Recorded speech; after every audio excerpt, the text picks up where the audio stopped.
क्षमा करना सीखना चाहिए।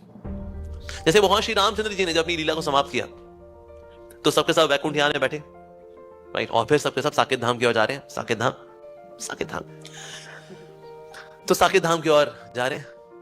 तो सबको जो है जगह मिल गई। तो उसके बाद फिर राम जी ने देखा ठीक है सबके सब वापस आ। तो फिर राम जी ने बोला हनुमान एक बार फिर भी देखा हो कोई रह तो नहीं गया यहाँ अयोध्या में, क्योंकि लीला तो समाप्त हो गई है तो इसलिए कोई रह तो नहीं गया।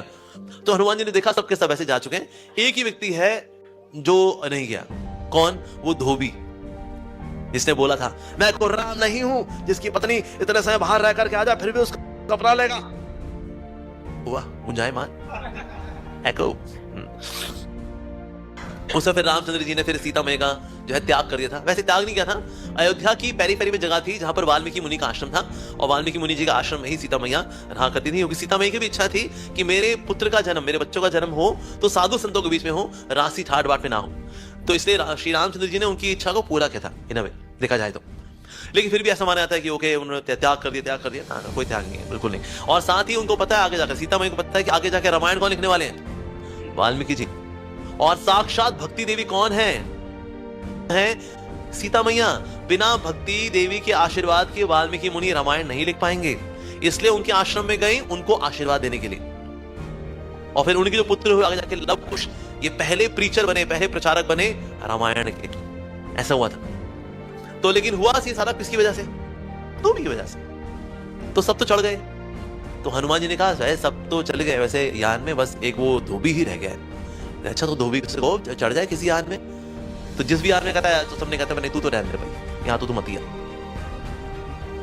तो दूसरी यान में जाना चाहता है, नहीं भाई प्लीज आप कोई किसी और जगह, कोई और जगह देख लीजिए आप। तुम्हारी वो धोबी फिर रामचंद्र जी के पास ही आया कि राम जी वो कोई भी ना मेरे को वैकुंठ यान में तो बैठा नहीं रहा है।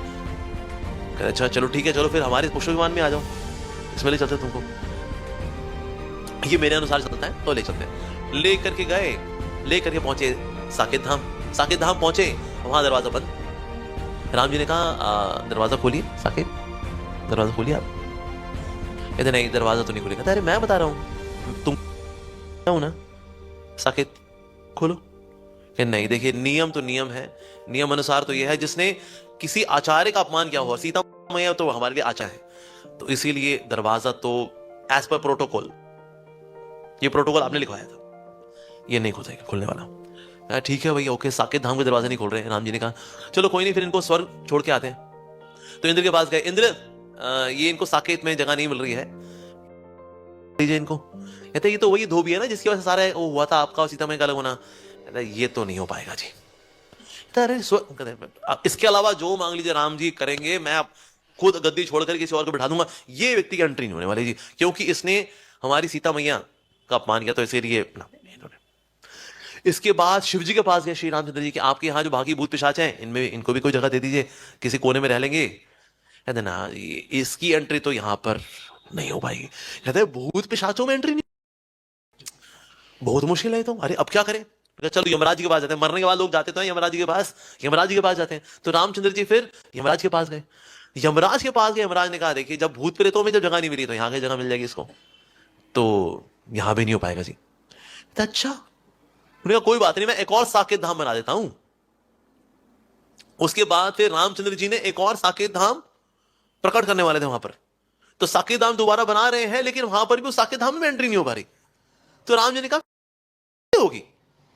तो जितने भी भक्त थे भगवान के, उन्होंने कहा इनकी एंट्री तो हो पाएगी, तभी हो पाएगी अगर स्वयं सीता मैया इनको क्षमा कर दें तो सीता मैया जो है, सीता मैया के पास लेके गए कि ये वही है धोबी जिसकी वजह से वो सारा काम हुआ था, सारा कांड हुआ था।